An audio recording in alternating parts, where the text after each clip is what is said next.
Good evening, everybody. Welcome to JWA's Book Talks. My name is Judith Rosenbaum.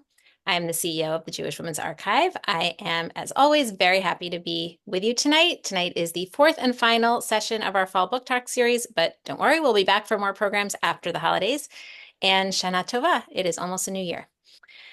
Please say hello in the chat box. We'd love to know who is with us. Make sure you're chatting to everybody so we know who you are and where you're joining us from. The chat box is also where you can put questions throughout the program, and our moderator, Sarah, will try to weave them in. If you would like captioning, you can click on the button at the bottom of the screen that says CC or Show Captions to turn the captions on for yourself. A few words also about JWA for anybody who's new to us. We are a digital archive. We work to expand and transform the way that we understand history and Jewish culture by documenting and sharing Jewish women's stories. We also pay special attention to how gender functions in the past and present. And we do this work because we believe that uncovering a more diverse and nuanced story helps us create a better world. So thank you for being our partners in this work. Thank you for coming to it open-minded and open-hearted. It's meaningful to be together. The book talks are just one piece of the work that JWA does, so I invite you to check out jwa.org to explore the full range of projects and resources that we offer. Now I have the special honor of introducing my colleague, Sarah Biskowitz, who will moderate the conversation tonight. Sarah is the manager of the Rising Voices Fellowship, JWA's writing fellowship for high school students. Before working at JWA, Sarah studied at the Pardes Institute of Jewish Studies and served as a fellow at the Yiddish Book Center. She is a graduate of Smith College and has spoken and written about feminist Yiddish culture, which makes her a wonderful moderator for tonight, as you will see. I am also delighted to introduce our featured author tonight. Temim Fruchter is a queer, non-binary Jewish writer who lives in Brooklyn, New York. She holds an MFA in fiction from the University of Maryland and is the recipient of fellowships from the DC Commissions on the Arts and Humanities, Vermont Studio Center, and she's a 2020 Rona Jaffe Foundation and a 2020 Rona Jaffe Foundation's Writer Award. Apparently, I can't read. She is a co-host of Pete's Reading Series in Brooklyn, and her debut novel, City of Laughter, is a New York Times editor's pick. It's now out on Grove Atlantic. We are so excited to discuss it tonight. Welcome, Sarah and Temim. I'm going to turn the things over to the two of you and take my place tonight as a regular Jew in the pew. Thank you so much, Judith, and congrats on your 10-year anniversary as our CEO. And I'm so happy to be here with Temim tonight. Thank you so much for being with us. I have some questions prepared, and I will also try to incorporate audience questions from the chat, so please feel free to put those there as well. And Temim, would you like to start by reading us a passage from the book? I would love to. Thank you all for being here, and thank you, Judith and Sarah. I'm so excited to be in conversation. So this is just like to give you a little taste of the book if you haven't read it. All you need to know is that this is a flashback about a character called Hannah, who in the present of the book is in her mid-50s, but in this passage, she's 16, and she has heard from some like Orthodox Jewish suburban lore that if you do this particular ritual and look in your mirror at midnight and do a thing with a challah and a candle, you will see your future husband, and this will be at the expense of 2 years of his life. Okay, so here I'm just going to start where she's sitting at her vanity and she is looking into the mirror. In the mirror, she saw herself. Her freckles lit by the blue dark, eyes spooked wide. Her moon-shaped face cut by worry, eyelashes long in the flamelight. It was a simple face, a good face. Nothing to be afraid of. The flame licked the last of the bread, and she shook the ashes off her hand into the wastebasket. Was it ridiculous to believe that she would meet her future husband tonight? If she did, would she tell Lydia or Rachel or Devorah about it? If the husband was someone she didn't yet know, she hoped for bright black eyes, kind and curious, nice cheekbones and curly hair to complement her waves. A nightgown strap slipped down one of her shoulders and she adjusted it, realizing she wasn't sure if, when she saw the husband-to-be would also be able to see her. This suddenly felt like important information to have had before starting the ritual. Quickly, candle still in her right hand, she leaned from her chair and reached for the pink blouse draped over the chest at the foot of her bed. Passing the candle from hand to hand, eyes steady on the mirror, she put an arm in each sleeve and buttoned 2 of the buttons. She smoothed her hair, dipped her pinky into the pot of tinted lip gloss on her vanity, and applied some. If there was a chance he would see her, she needed to look ready. 11:59. Hannah blinked. A creak from the hallway, and she held still. She could hear her mother Syl's litany of nevers, as though her mother was speaking them directly into her ear. Never walk barefoot on wet grass or eat cake warm from the oven. Never pour someone a drink backhanded or clip fingernails over the floor. Never wear socks in bed or walk shoeless in the home. Never miss a day of prayer. Never throw bread. Never spill the honey or the salt. Never bargain with a mirror. Hannah knew it was on the list somewhere, probably toward the top. Never do anything that might invite an unwelcome spirit. When Hannah asked what unwelcome meant, Syl always said, "Oh, you'll know what's unwelcome when it feels like something you shouldn't touch." Midnight. Emboldened by her own follow-through, Hannah touched the mirror with her right hand.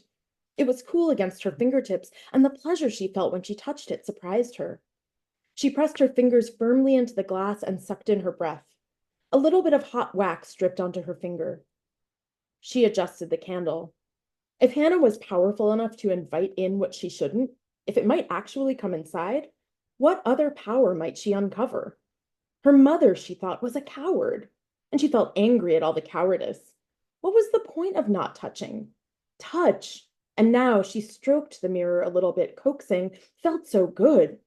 I can touch this, thought Hannah, though she knew she was still unpracticed. I am not my mother. I could be powerful. Hannah shifted in her seat, the skin around her wrists and thighs beginning to prickle and sing. She began to feel large, the vanity chair under her less consequential. Time opened its maw, yawning, and the dark room grew ocean wild around her, pouring her into midnight. And then, behind her in the mirror, something rose. Just an indigo blur at first. Hannah squeezed her eyes shut and opened them again. The blur came into focus. It was a face, a woman's face. Hannah's stomach folded. The details of the woman's features swam in and out of focus in the dark, but the woman was a fact. Her eyes, the clearest part of her, were uncommonly green. Her skin, like sand, seemed of no particular age, and her lips were parted like a question. Hannah hadn't thought about what she would do if a face came into view, so she held the woman's gaze. Who was this woman? A future Hannah? Hannah's eyes weren't green. Maybe she was related to the husband, the one she had staked her bets on encountering. Had she done the ritual wrong? The woman's shape quivered, and Hannah felt a sharp stab of fear. The candle quivered too. It didn't occur to Hannah, of course, that the woman in the mirror was the one whose life might be cut short by her looking, the one whose green eyes Hannah would only see again decades later. I'll stop there. That was very evocative. Thank you. I hope that's tantalizing to the people who haven't read it yet. So as you hint in this excerpt, your book is a matrilineal family saga portraying the queer Brooklyn grad student Shiva, the Silver Spring modern Orthodox mother Hannah, who is featured in this excerpt, the troubled grandmother Syl, who died the same day Shiva was born, and the late great-grandmother Mira, who had immigrated from Poland to the US. Can you talk about pulling out the similarities and differences between these generations? Absolutely. So I'll just start by saying that I like to talk about this book as the speculative queer history of my own family, meaning it's not in any way a history of my own family, but I did start with the sort of geographies and timelines and some of the attributes of my own family. And I started from there, and then I developed these characters. But first of all, because I am writing about, or sort of writing from the place of a real matrilineal line, there are just similarities that organically showed up. But I think, as you write any novel, you start to explore, like, I understand that maybe there are certain patterns or desires or inclinations that run through this family. But something that was so compelling to me about writing this kind of book was the ways that each generation kind of pushes back against the other, the ways that things are sort of incongruous and incompatible. And in order to have a relationship with both your ancestors and your living relatives, you kind of have to figure out what to do with that. So I think, I developed the characters. I started to fall in love with them and their different contours. But I also didn't want them to be wholly dissimilar because I think, in a lot of families, there are sort of these accidental undercurrents of real commonality. As you explore this lineage, I think what comes to light is some intergenerational trauma, which we talk about a lot in the Jewish community.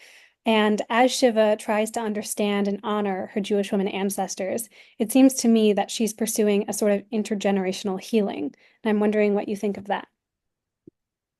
I love that. I love questions of and conversations about, what else is intergenerational besides trauma, because I think clearly trauma is, and clearly like resiliency and healing are.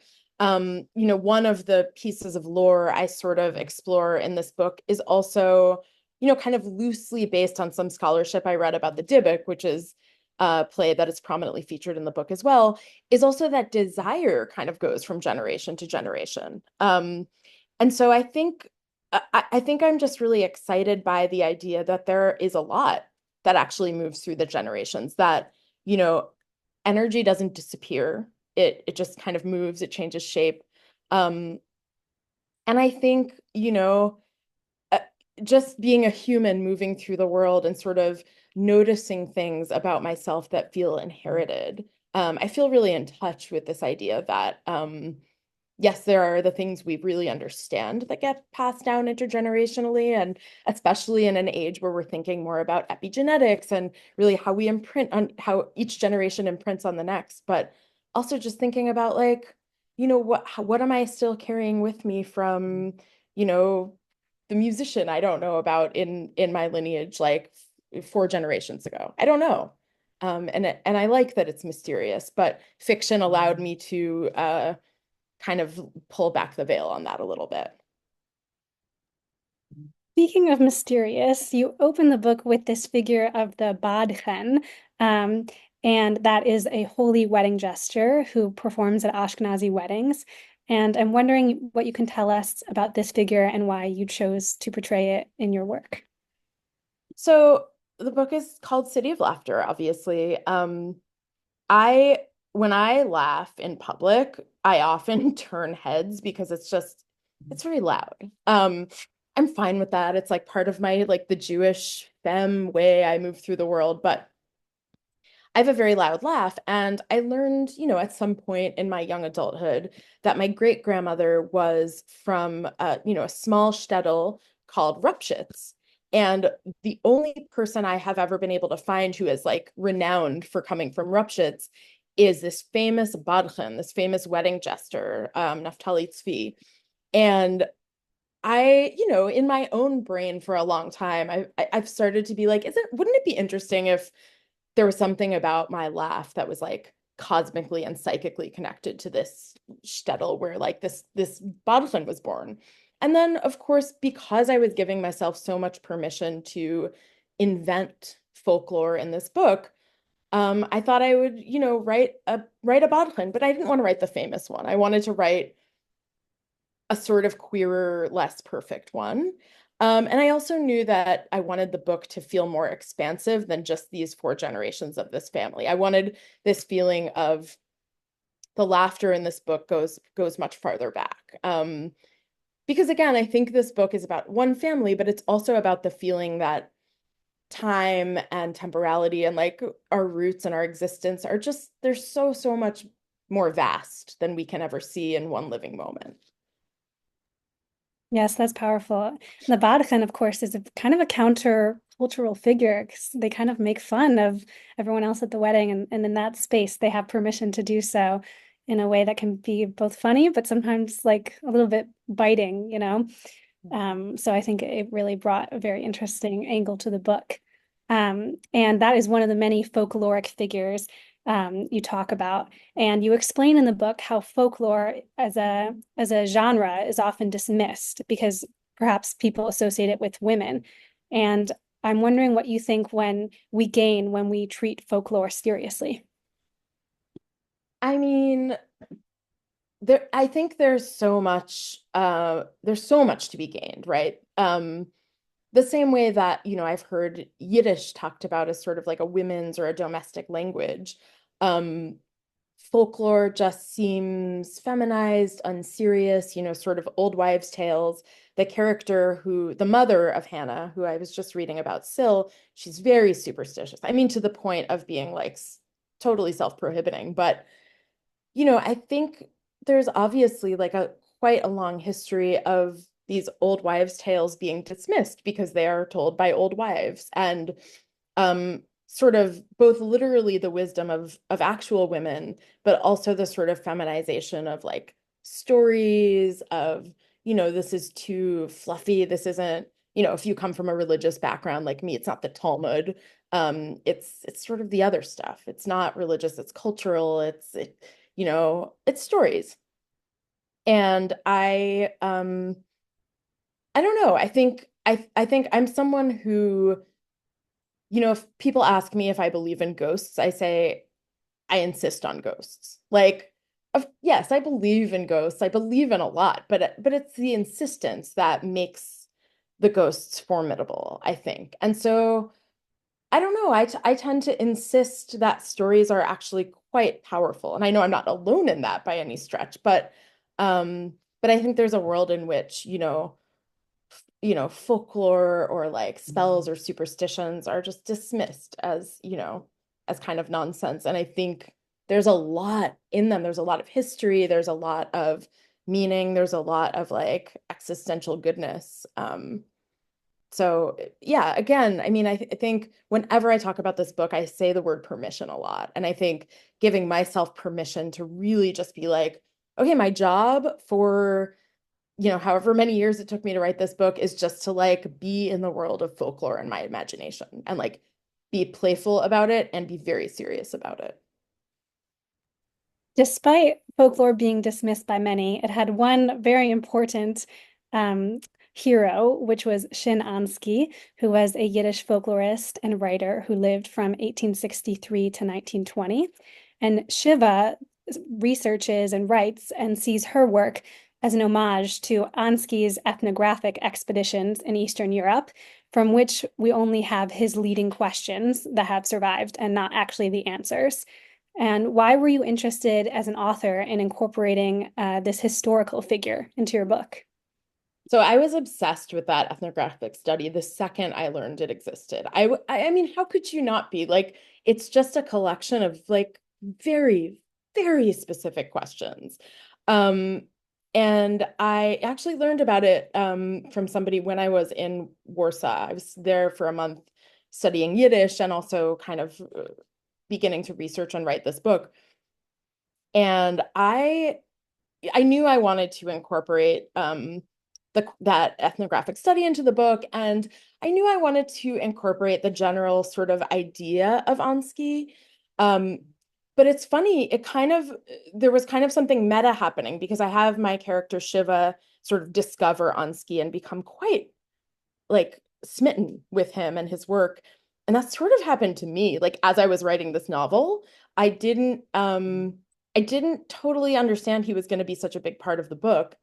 And as I started to think about it more, and I started to read about him more, I read Gabriela Safran's excellent biography of him. That was a huge help to writing the book. I just was like, oh, he's such an interesting, restless, possibly queer, curious, shape-shifting collector of stories and artifacts. And um, so yeah, I loved him, and so I let her love him, and we were sort of both following him into the thicket of this book, and that was really exciting. It was a really like organic way to sort of be alongside my protagonist. Yeah, Ansky was basically like an urban, very leftist intellectual who became obsessed with the traditional shtetl life and sought to document it like many, many, many years ago. So it's interesting to feel echoes of yourself in him and realize that he was doing this work already a long time ago, and we're not the first ones. Speaking of which, the book celebrates his Ansky's fierce devotion to piercing together a usable history from the scraps, is what you wrote. Can you talk about this idea of a usable past and what it means to you? And in what ways were you seeking a usable history or past in this novel? Such a good question. Yeah. So I think this operates at a few levels. One is that, my own family history is very patchy for like pretty mundane reasons. Like, um, I forgot to ask the right questions or people didn't tell me the whole story. And um, I think in some ways, family histories, whether things are being, intentionally covered up or just kind of lost to the generations, we're often putting together, a usable history from our scraps.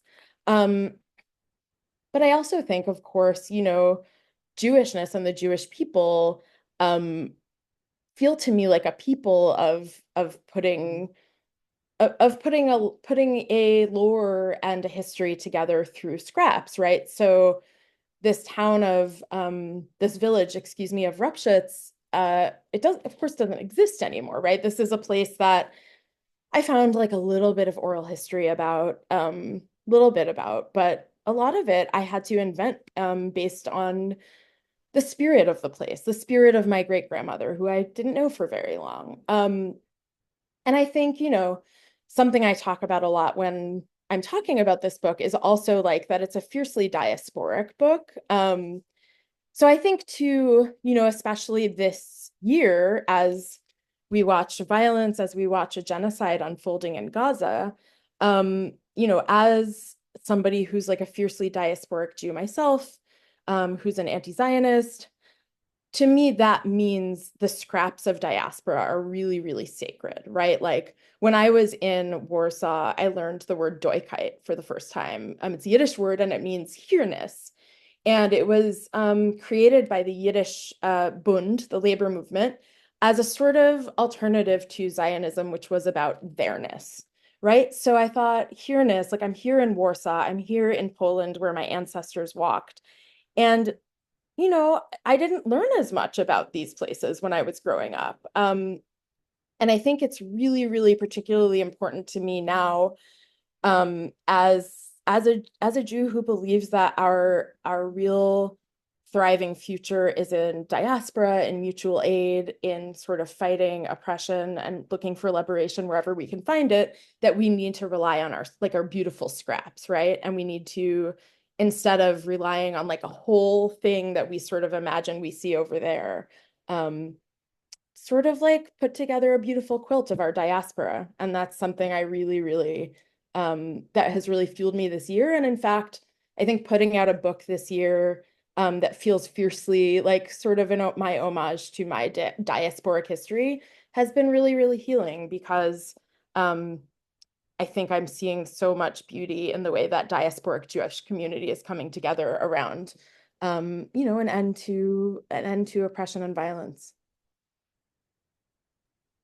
As you said, you went to Poland yourself, and similarly in the book, the main character Shiva goes to Poland, and she visits the town where her great grandmother is from, which I understand is also the town where your family is from, and she calls this, quote, an ancestral pilgrimage, which I think is a very interesting phrase. And I'm wondering why it felt important for your character to portray your character going there and what the significance of place is for this story. Yeah, I think it was super important because I think there are so many books about so many books and so many stories about, people going to an ancestral homeland, right? Or to a place they are indigenous to or a place their family was from and either finding answers or, not quite finding answers. And I think I had an experience when the first time I went to Warsaw, I used to play music and we were on tour. My band was on tour and we went to Warsaw and, we thought Rupshitz is like a few hours drive. So we drove there. And I was like, this can be great. Like, I'm gonna like feel the presence of my ancestors. I'm gonna walk where they walked. And we got there and I just stood there. There was like nothing. It was very anticlimactic. There were like trees, there was grass, like There were some road signs. And so a part of me was like, wow, there is literally nothing here. Like, this is not what I expected. It's very anticlimactic. And on the other hand, I thought, oh my God, this place is like teeming with ghosts, like teeming with spirits, and it's so alive in a way. And both of those feelings were true, right? Like, I experienced both of those things, both like I'm projecting and romanticizing a thing that doesn't exist, and also it 100% exists. And so all of that to say, like, I wanted Shiva to have that experience too. I wanted Shiva to go and be like, both, oh my God, all my questions are answered, and also, oh my God, none of my questions are answered. Because I think that's often, you go to a place, you think you're going to find answers or information, and all you get are more questions. And I wanted that for her too. Yes, and what's really powerful for me when I went to Poland as well with some friends is all the people there doing work to preserve and celebrate the Yiddish history, both Jews and non-Jews. And I think Shiva experiences that as well when she meets with the different scholars, and they kind of help her do this research. And I'm wondering if the research you did, like, did you represent that through Shiva, or how would you compare your research with Shiva's research? Well, I did write a character who's not very organized about research, and that is me. I think I was a little slapdash about it. I read, I talked to people. Um, I walked around. I think like Shiva, my favorite way to research is not sitting in an archive, but sort of walking around, talking to people, seeing things. I think there's something too that was a little bit liberating about writing a speculative history because, all I needed were sort of um, a few grounding truths and details, and the rest I sort of let myself run with. I did have conversations that were quite informal, like informal interviews with people who were in Jewish studies programs or people who did do this kind of research. And my favorite way of researching for my own work is like, what was that like? Because as a fiction writer, like I less need to know exactly what are in those files and more need to know like what the old lady looks like who like brings you the box of files and what the room smells like, that sort of thing. Amazing. The old ladies who bring us the files are our heroes. I love those people. See, they exist, right? You know them. One piece of Yiddish folklore that features prominently in the book, which you mentioned earlier, which I want to talk to you about, is the Dybbuk, or the soul of a deceased person that takes over the body of a living person, as Shin Ansky portrayed in his famous play, The Dybbuk. And the figure of the Dybbuk, for me, raises such interesting questions around gender, agency, mental health. And can you talk about how you use the Dybbuk to explore these types of themes in your book? Yeah, the Dybbuk is so rich, so rich. And I think at first, like I said, I didn't think I was going to include much about the Dybbuk because it's been written about so brilliantly in so many ways, invoked, adapted. And so, you know, but I think I couldn't resist the idea of what possession could mean, the idea of, the Dybbuk being sort of a stand-in for um, somebody who was strange, who was controversial, who didn't quite fit, and the sort of drive to, get rid of that spirit. But again, like I said, like energy doesn't go away; it just moves, it changes shape, and so this idea that you can't really exercise a thing, it's there, it's in your midst, and I think for me, the Dibba came to represent, something like things that people in these communities couldn't quite deal with. Like Mira, the character, has this like really loud, abrasive laugh. And, they assumed that she was possessed, the townspeople in her village. And I think that, the Dybbuk really occupies this powerful space for both scapegoating people and, in the example of the Maiden of Ludmir, who I also invoke in the book, um, who sort of, is known to have had this sort of transcendent experience of some kind of possession, like she became like a great Talmudic scholar and like rabbinic leader way, way before her time. And so it just, it seemed so rich. It seemed so exciting. And then I had the opportunity in the book to actually stage a production of the Dybbuk, which also was really fun. The last thing I will say is there's a character in the Dybbuk called the Messenger. I didn't know that until I was deep into writing this book. But the messenger's job is to both narrate and sort of portend the otherworldliness of what is about to occur. And because I already had a sort of courier messenger character in this book, I was like, this is Bashert. Like, I have to put this, like these, like my book and the Dybbuk, like they need to hang out, and I needed to see what happened. Yeah, that messenger character, was it kind of like a stand-in for you as the author, or what was the vision with the messenger kind of weaving through the family saga? So the origin of the messenger was I have a friend, and we came up with this shorthand of a box of letters, right? This idea that a fantasy, for me at least, is like, I go to some attic of one of my relatives or ancestors, and there's this tidy box of letters that like is some revealing correspondence between some ancestor of mine and someone else. It is very uncommon for any of us to find an artifact like that, to get that kind of intimate insight into an ancestor, right? But I started to think a lot about letters, especially, letters between queer people, right? Like what so many queer and trans lives are not properly archived. They exist in intimacies and letters. And I thought I need a mail carrier. Like, I don't know. I decided pretty early on that like I didn't know that anyone was going to be necessarily see the letters that I was having this person deliver, but I needed a letter carrier, courier.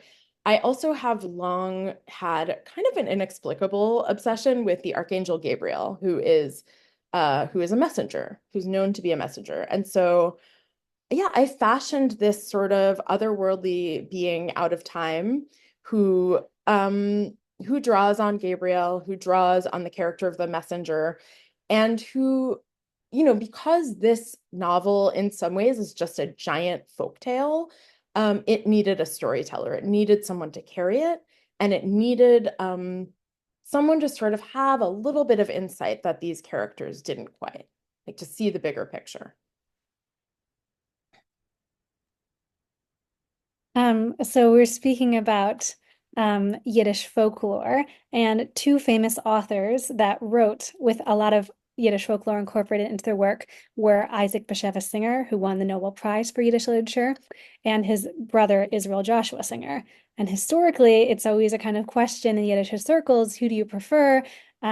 Isaac Bashevis Singer, Israel Joshua Singer. And more recently, people have been saying, there actually was not just two brothers, but there was another sibling who's been somewhat forgotten. And would you be surprised to know it was a sister? And so Esther Kreitman, the sister of these two other writers, has come into a new popularity. And she wrote these very interesting proto-feminist works. And people can read more about her in the JWA encyclopedia. Um, and interestingly, as we're talking about the Dybbuk, Kreitman's brother Bashevis once wrote that he thought that she was possessed by a Dybbuk. She brings up a lot of interesting gender implications, and also she struggled with a lot of mental health issues, and that's kind of unfortunately how they describe that. And I'm wondering why it was important for you to give Kreitman her due as she's been coming more and more to receive these days. I mean, I just thought she is someone I didn't know very much about. Again, I think this book just sort of reflects a lot of the learning I was doing as I wrote it. I'd heard of her. I didn't know very much about her at all. And I just thought like I wanted Shiva, before Ansky like had a big part in this book. I wanted someone other than the sort of like male greats to beckon to Shiva, to sort of be present in the book. Because I think too this book is about women storytellers, and like you say, like so many of them were telling stories in a way that just didn't get recognized. And so yeah, and then I read about her and I was like, wow, she was so unorthodox and direct and interesting. And yeah, I also read that her brother, assumed she might be possessed in some way. And again, that was really compelling to me because I think that really was such a shorthand for sort of doing away with temperaments, perspectives, ideas, ways of being that people slash lots of men couldn't deal with. So I don't know. I was curious about her. I think like being transparent, this book was also an excuse to kind of like bring in a crowd of ancestors I was excited about. And because it's my book and the little folkloric universe I was creating, I was like, well, she's definitely invited. I love that. We love bringing in ancestors at JWA. Um, yes, that's the usable path. Judith says, usable past. And Judith also put a question in the chat, which reminder to the rest of the audience, please feel free to put your questions in the chat. Regarding the messenger character, did you intend any of the echoes of the Kashariot, the female couriers who helped bring things in and out of the ghettos during the Holocaust?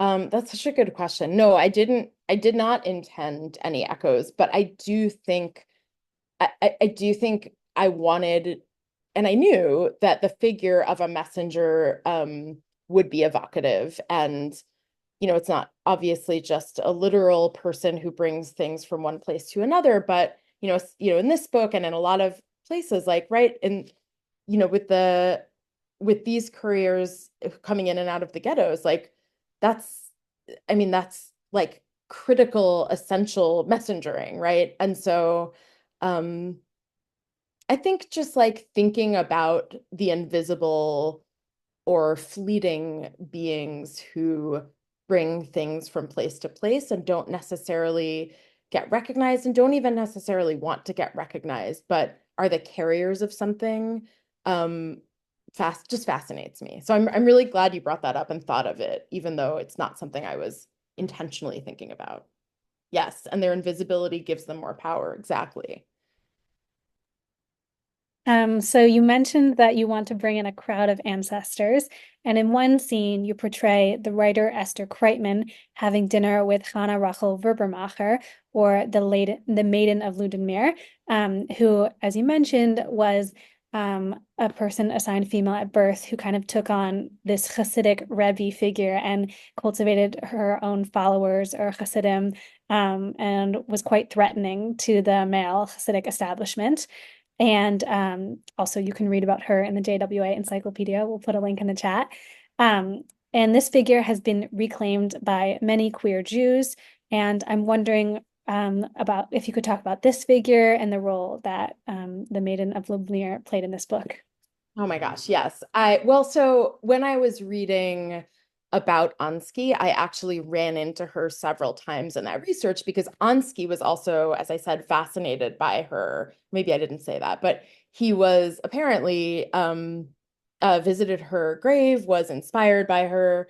So there was some connection there already. And I will also say my youngest sister, who is a rabbi, was really, really taken with the Maiden of Ludomir and like taught me all about her. And so I I think I just, again, like I was wandering through this sort of like living graveyard afterlife, this sort of like hallway of ancestors, and that scene that you're referring to is one of a couple scenes where I just brought two historical figures together because I wanted to see what would happen and because the world of this book creates sort of pockets outside of time where like, that question people always ask about like, if you could invite three people living or dead to a dinner party, who would it be? And, I think I wanted to watch Esther Kreitman and Hannah Rachel Werbermacher have like a moment of solidarity. But yeah, I just found her so fascinating and exploring this theme of women who are, you know, queer in some way, just odd, or women who are misfits or women who confuse people. She just seemed really important for me to think about and include. Um, You said that you wrote this book kind of outside the pockets of time. And while it mostly seems to take place in the real world, so to speak, there's these kind of magical elements, supernatural elements that creep in from time to time, which definitely echoes some other Yiddish literature. As I mentioned, Isaac Bashevis Singer. And I'm wondering why you felt you wanted to include the magic and what that added to the book for you. So again, I think I'm someone who insists on uh wonderment, magic, synchronicities, and I really wanted to make this book a place where sort of theorems of wonder are proven true. So like, something happens, it's kind of a coincidence. Does it mean something? Maybe you're skeptical. It's a Tuesday, it doesn't mean anything. But like in this book, I wanted it to mean something. I thought there was something extravagant and almost queer about being like, no, it means something. It all means something. And so um I think too, like I was raised in an Orthodox household, telling, mostly hearing folk tales from my parents around the Shabbos table. And I think it gave me this sense early on that, like a kind of a blurred sense between what was real and what was magical. And I really credit my parents for that, and I credit the folklorists too, because I like being a person who, came to storytelling and I don't know, it's a little bit blurry for me sometimes still. So I really wanted to create a world that sort of straddled this world and some other that was recognizable, but there are sort of slits um in the fabric, and you can slip through and you can see them if you're paying attention. And I just, for me, that sense that if you're paying attention, if you tune into the right frequency, you can hear a sound that you weren't listening for. Very exciting. It makes being alive feel like an adventure to me. I love that. It's like when you tell a true story over and over again and you include some exaggerations, and then that becomes the truth in a new way, and history and magic can kind of blend over time. We have a question in the chat, which I welcome the audience to keep them coming. Anya Geyer says, I found the names of all the characters, not just Shiva, so evocative of their generations. Love this question. Can you talk about how they selected or learned their names as you were writing this book? Oh my gosh. Hi, Anya. Good to see you. God, names in fiction are strange. Shiva, I think you mean their literal names. I I named Shiva just because her mother Hannah is so deeply fixated on death and Jewish death ritual. And because I gave her this lore that she is born in the same house and on the same night that her grandmother dies. So she's sort of born of mourning and she is mourning. And, having written this book as sort of just like a pastiche of all of these superstitions, um, I wrote, I think I posted on Facebook, like maybe it was in 2018 or 17 when I was just starting this book. I was like, hey, can any Jewish people just tell me, what the superstitions you grew up hearing were, what the folk tales and superstitions? I think I got like 450 responses to that post. And so I think, I wanted this book to feel like deeply and weirdly superstitious. So that's why Shiva got her name. Hannah, I'm not sure. It just felt right. It just that's one of those things. Like it just she was just Hannah. And Syl and Mira, honestly, all of them. I think they just felt like Hamish names. Like they felt my grandmother's name was Lee, Lea. So I thought, maybe a three-letter name. Um, Mira just sounded like Zeus. It sounded like Hamish to me. So um, that's my half-baked answer, but thank you for the good question.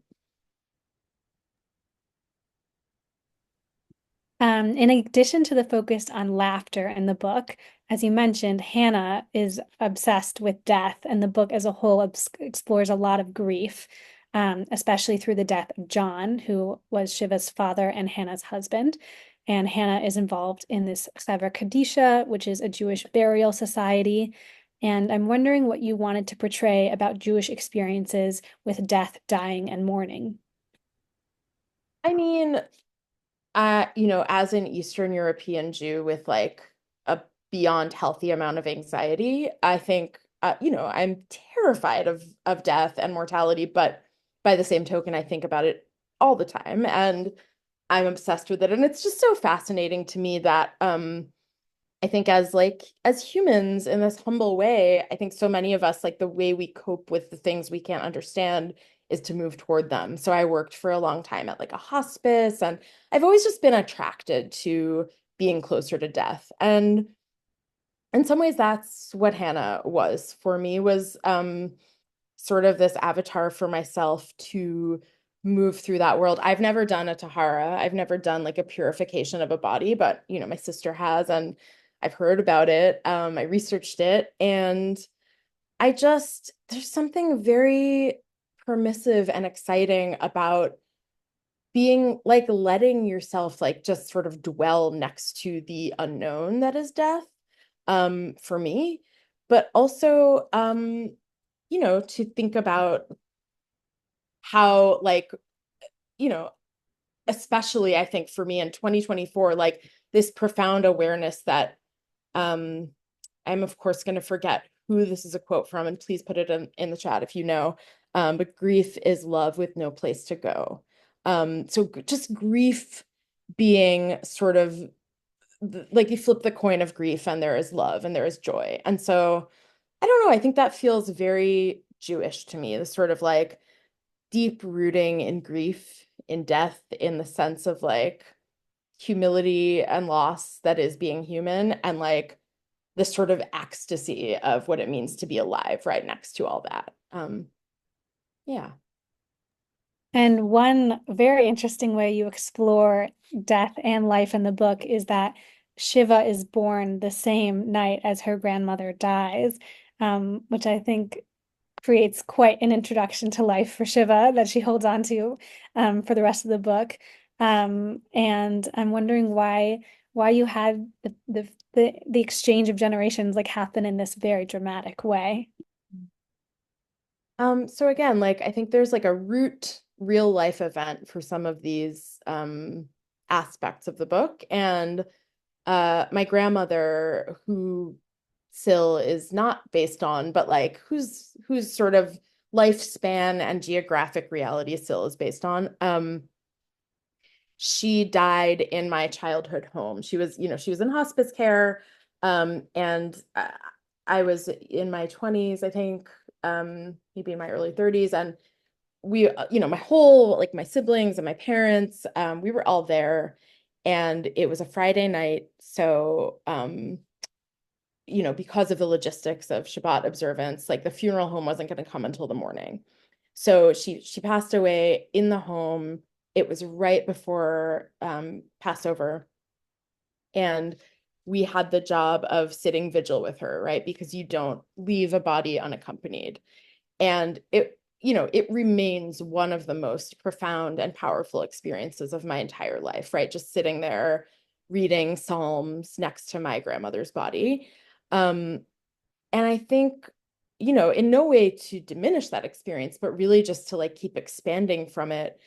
I thought, what was born in that house? Like what is generated sort of in the energy that my grandmother left behind. And so I think I was pretty inspired by that experience to write sort of like the crosswinds of two souls, like passing like ships in the night. And then the fun folkloric part was like, well, what will that mean spiritually? Like, maybe Shiva didn't get to meet her grandmother, but did she sort of, you know? At this moment, many people, especially women and LGBTQ plus people, are creating new art inspired by Yiddish culture, books, plays, music, and much more. How do you see your book relating to this greater phenomenon? I mean, I can only hope it's part of that family. I think, it's like, again, to go back to the beauty of like diasporic Judaism, I think so much of the I want to say revival, but you probably know as a Yiddishist, like people are always like, Yiddish is being revived, Yiddish is dead. So, I mean, Yiddish is always being revived and always dead and always like it's beautiful. But um, I think there's something really beautiful to me about, I think queer people, trans people, lots of us who are sort of outsiders in different ways in the Jewish community. Again, Jews who are critical of Zionism or Jews who are really rooted in diasporic sensibilities. Yiddish feels like our language. Yiddish was, like I said, the language of domesticity, of the home, but it was also the language, that came before modern Hebrew, and that, I only learned modern Hebrew. I never learned Yiddish. And so, in my 30s, I went to go study it, but it was very humbling to be like, this is the language that was in the mouths of my ancestors, and I've never touched it. And so I think there's just something, there's something time travel-y about going back to this language, and something rich about feeling like, oh yeah, there were queer people. There were queer and trans people speaking this language, like in corners, at parties, at dinners, at funeral homes. And I think it makes a lot of sense that those of us who are, politically left and queer and trans are really clinging to Yiddish as the language that is, represented labor movements, that represented Doigkeit, and that represented many, many generations of Jews on our scraps. Not to put you on the spot, but you mentioned some of the books you read as part of your research, and I'm wondering if there's anything maybe you didn't include in the book that is part of Yiddish culture, either historically or today, that you might recommend we check out, like any books we should read, or music, or plays that you weren't able to put in the book. Yeah, I see. I think I warned you that if you asked me this question, I would blank. And I can't think of anything. There wasn't anything that I, specifically read and didn't include. I would highly recommend, checking out. I think someone put it in the chat, but there's also a book called, oh my gosh, is it called the Jewish Dark Night? Is that what it's called? It's the translation of the entire ethnography, with commentary, and it's so incredibly cool. The Jewish Dark Continent. Thank you.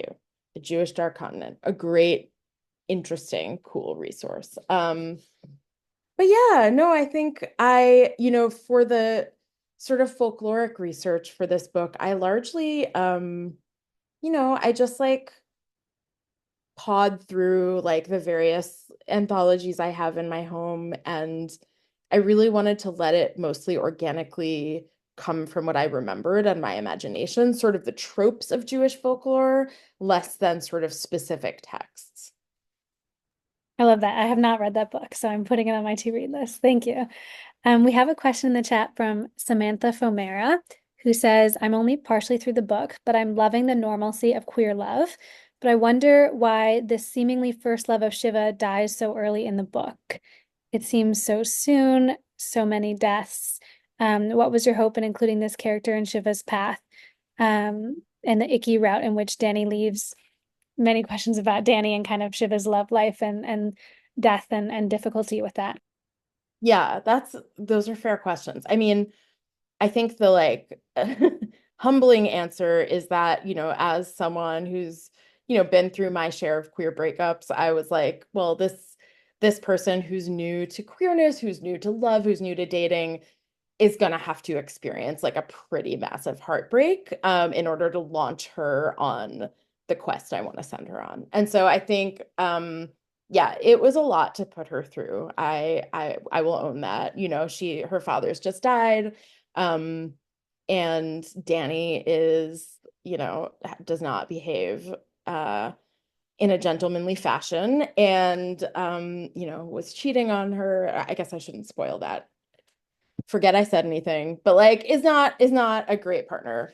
And I think yeah, I think I just wanted to work through some of the ways that, queer relationships are obviously, flawed, and um any relationship that you have early in your uh process of being a human who's in relationships is going to be rife with confusion, perhaps two people needing different things at the same time. Um, and I wanted to kick the book off with a set of crises that would actually let Shiva um, kind of step out of her life into something a little bit new and scary and also expansive. Yes, and I'll say, Samantha, keep reading. There's more love in store, perhaps in Warsaw. Time will tell. Um, and if anyone else has any questions, please put them in the chat. We only have a few minutes left. Um, so many people are reading your book who have no familiarity with Yiddish culture, both Jews and non-Jews. And I'm wondering what you hope they learn from your book, and how did you think of your audience as you were writing? I really I think I'm someone who wanted to reach as many people as I could. I don't think of this book as a book that's like just for queer people or just for Jews. I am excited when queer people or Jewish people or queer Jewish people come to me and tell me like how much they connected with parts of the book or what it meant to them. That's really special for me, but I don't know. I think for me, it's a book for people who really love stories and who really need and crave sort of existential permission. Like I think much like some of the characters in this book, I'm someone who's constantly sort of like kind of trying to dig under the surface of like what I'm living and trying to um see what I'm not seeing and notice what I'm not noticing. And I think like this book really gave me a glorious kind of permission to be like everything's out there. You just have to be looking for it. And you don't know your family history, like people have died, you don't know it. There are ways. They're not the traditional ways, but there are ways to kind of touch those stories. There are ways to reach back in time. And one of the ways I found to do that is writing fiction, is making art. And so I want people to come away from this book with permission and with curiosity. And, I hope as many people as possible read it. So please recommend it to a friend if you think they would like it. That is so beautiful. Thank you so much for being with us here tonight. It was fabulous to hear about your book, and I can't wait to read more from you in the coming years. And unfortunately, that's all the time we have for today. But there's a lot more for people to discover on our website. We'll put, again, the links in the chat we have about the Maiden of Ludmir, Esther Kreitman. We have some writing on our site about Tichinis, which were prayers traditionally said by women in Yiddish. And we also have writing on our site about other elements of Yiddish language and literature. And we have a recent podcast episode on a queer Yiddishkeit and queer klezmer, where we interviewed the Isle of Klesbos. So lots of exciting things still to discover on our site. This is the last book talk of this series, but we are going to be back soon with a history course on Jewish women activists. So please stay tuned about that, and we're going to be sending more information about that. And I want to wish everyone a Freilichen Nayor, Shana Tova, Shana Toiva, a Happy New Year. And I hope everyone has a beautiful holiday season. And Temim, again, thank you so much. Everyone, if you haven't finished the book yet, finish it and recommend it to your friends. Thank you all for coming. Shana Tova. I appreciate it.